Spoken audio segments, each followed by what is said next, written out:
అది మనకి ఎలా చెప్పాలంటేనండి, మనకి రోజుకి సుమారు వైజాగ్‌లో 2500 నుంచి 3000 సిలిండర్లు అంటే నెలకి వచ్చేసరికి 75,000 సిలిండర్ల నుంచి 80,000 సిలిండర్లు అలాగా మనకి వాడకం ఉంటుందండి. ఈ రోజున మనకి నెలకి సరిపడా ఫిల్లింగు సుమారు 40,000 సిలిండర్లే ఫిల్ అవుతుందండి.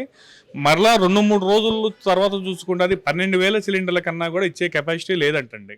ఈ పరిస్థితి కేవలం విశాఖపట్నంలోనే కాదు, కమర్షియల్ గ్యాస్ కొరత దేశమంతా వేధిస్తోంది. ఈ 5 పాయింట్స్ మీరు వింటే ఇండియాలో సిచ్యువేషన్ ఎలా ఉందో అర్థమవుతుంది.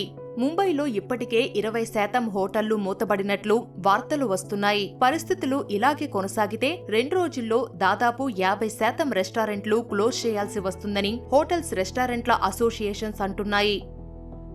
ఆఖరికి కర్ణాటక సీఎం సిద్ధరామయ్య కూడా రంగంలోకి దిగాల్సి వచ్చింది. హోటళ్లకు సరిపడా గ్యాస్ను సరఫరా చేయాలని కేంద్ర పెట్రోలియం శాఖ మంత్రి హర్దీప్ సింగ్ పురికి లేఖ రాశారు.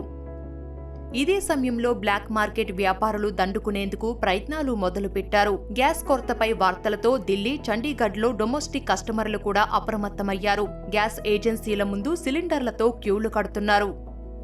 పశ్చిమాసియా ఉద్రిక్తతల వేళ హోర్ముజ్ జలసంధి మూసివేతతో ఎల్ఎన్జీ కార్గోలు నిలిచిపోయాయి. అయితే కమర్షియల్ గ్యాస్ స్టాక్ 12 నుంచి 16 వారాలకు సరిపడా ఉన్నట్లు కేంద్రం పేర్కొందని కర్ణాటక మంత్రి ఒకరు చెప్పారు. మరోవైపు ఎల్పీజీ సప్లై విషయంలో రెస్టారెంట్ అసోసియేషన్లతో సమస్యలపై చర్చించేందుకు ఆయిల్ మార్కెటింగ్ కంపెనీలు సిద్ధంగా ఉన్నట్లు తెలుస్తోంది.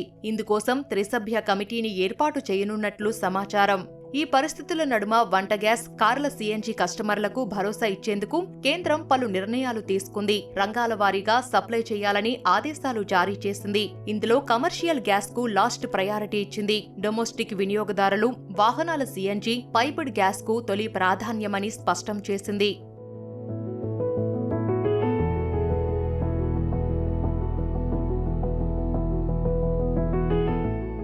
ఇప్పుడు మనం చెప్పుకున్న ప్రాధాన్య రంగాల కోసం ఇతర మరికొన్ని ఇండస్ట్రీలకు గ్యాస్ సరఫరాను 65% తగ్గించారు.